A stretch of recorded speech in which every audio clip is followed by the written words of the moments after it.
33 Shades of Collective Conformity. The establishment are burlesquing the distracted multitude on a daily basis. You are being ritually humiliated by your participation in this puppet show of human automatons, whilst truly hard men like ourselves point and laugh.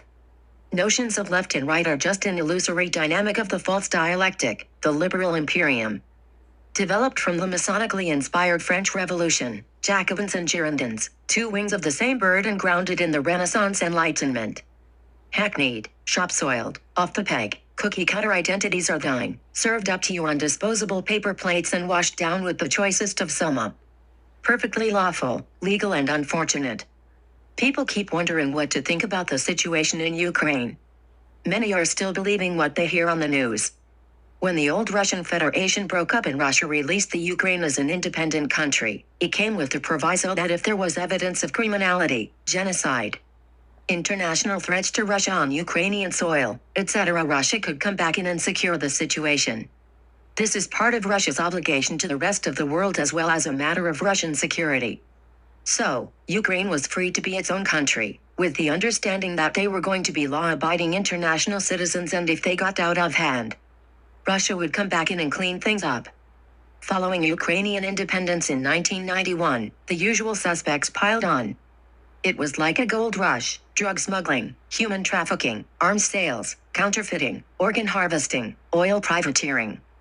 Every sordid, nasty, dirty business in the world was imported to Ukraine by all the agencies, the US Corp, the DoD, the criminal syndicates of various nations and associated corporations like Blackwater, Halliburton, ad infinitum. Predictably, some Ukrainian oligarchs floated to the top of the cesspit and literal comedians clowns became politicians. The whole situation took an exponential leap downward during the Obama administration. When Joe Biden and members of the U.S. Congress got involved in paying the oligarchs tons of helicopter money for their personal support on the one hand and taking billions out of the Ukrainian economy, on the other. It was a wholesale sellout of Ukraine and the people of Ukraine. Their oil pillaged, their trade policies manipulated, their entire country opened up to every kind of vice. The final straw was the DoD opening up over a dozen bioweapon laboratories in Ukraine. So, Russia invoked its treaty proviso and came in to clean the situation up, as Vladimir Putin said, to take the garbage out, not because they wanted to expend all that capital, absorb the bad optics that the propaganda machine would throw, but because otherwise they'd have all those stockpiles of chemical and biological weapons on their back doorstep, along with all the other illegality and depravity that was already occurring. We have to know that Ukraine was a backup roasting place for the international oligarchs. In the event that their plans for China didn't work out to their liking, but China woke up and decided not to eat the tapeworm, which took that port in a storm off the table and put the pressure back on Ukraine. What Russia is doing is perfectly lawful, legal and unfortunate. Nobody wanted it to come to this, but at the same time, the people of Ukraine had lost control and the crime syndicates and NATO were endangering everyone in the region.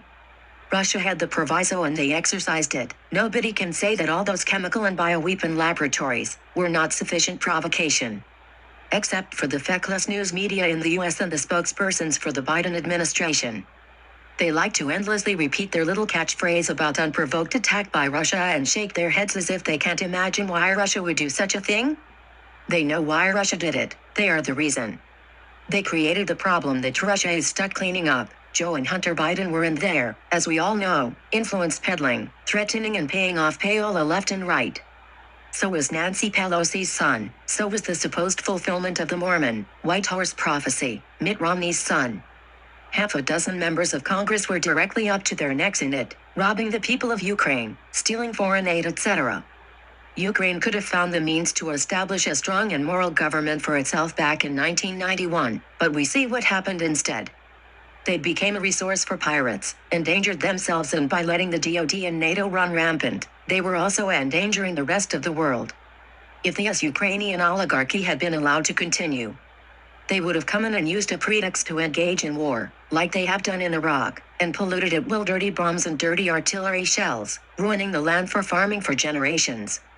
Then they would go home and inflate the price of food for everyone because the produce of this grain basket of Europe, the wheat and everything else, wouldn't be there to compete against them.